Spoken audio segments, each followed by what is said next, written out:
মধ্যপ্রাচ্যের চলমান উত্তেজনায় শুরু থেকে নিজের অবস্থান স্পষ্ট করে আসছে ইরান।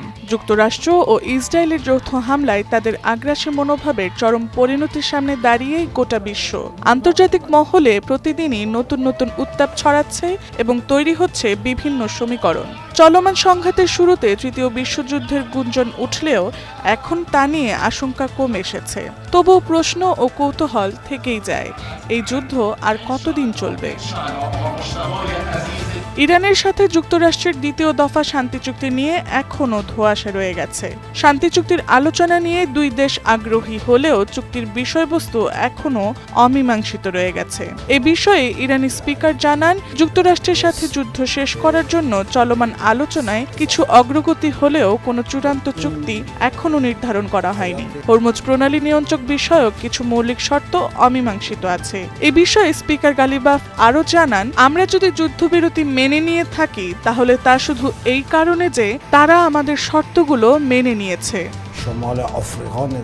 একদিকে গালিবাফ ইরানের পক্ষ থেকে স্পষ্ট অবস্থান নিয়ে দ্বিতীয় দফায় শান্তি চুক্তির বিষয়বস্তুর ইঙ্গিত দিচ্ছেন, অন্যদিকে সিনেট সহ মিত্র দেশগুলোর চাপের মুখে আছে মার্কিন প্রেসিডেন্ট ডোনাল্ড ট্রাম্প।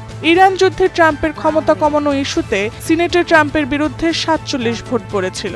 যদিও মাত্র ৫ ভোট বেশি পেয়ে সেই যাত্রায় ট্রাম্প ক্লিয়ারেন্স পেয়ে গিয়েছিলেন। তাই বোঝাই যাচ্ছে খোদ মার্কিন সিনেটের একটি বড় পক্ষ যুদ্ধের বিপক্ষে। অন্যদিকে সৌদি আরব এবং ন্যাটো ইরানে পুনরায় হামলা চালানোর সরাসরি ভেটো প্রদান করেছে।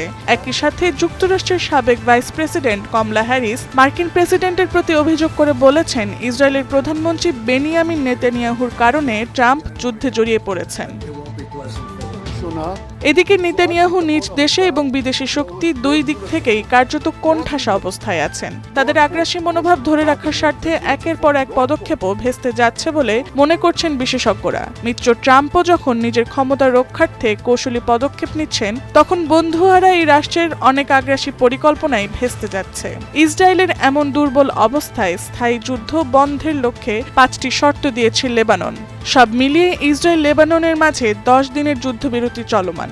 পাকিস্তানের মধ্যস্থতায় ইরান ও যুক্তরাষ্ট্র আপোষে আসার সম্ভাবনাও প্রবল। এমন অবস্থায় খুব শীঘ্রই যুদ্ধ বন্ধ হওয়ার পক্ষে আশার আলো দেখছেন আন্তর্জাতিক বিশেষজ্ঞরা। Tasnuva Sanjida, Times today.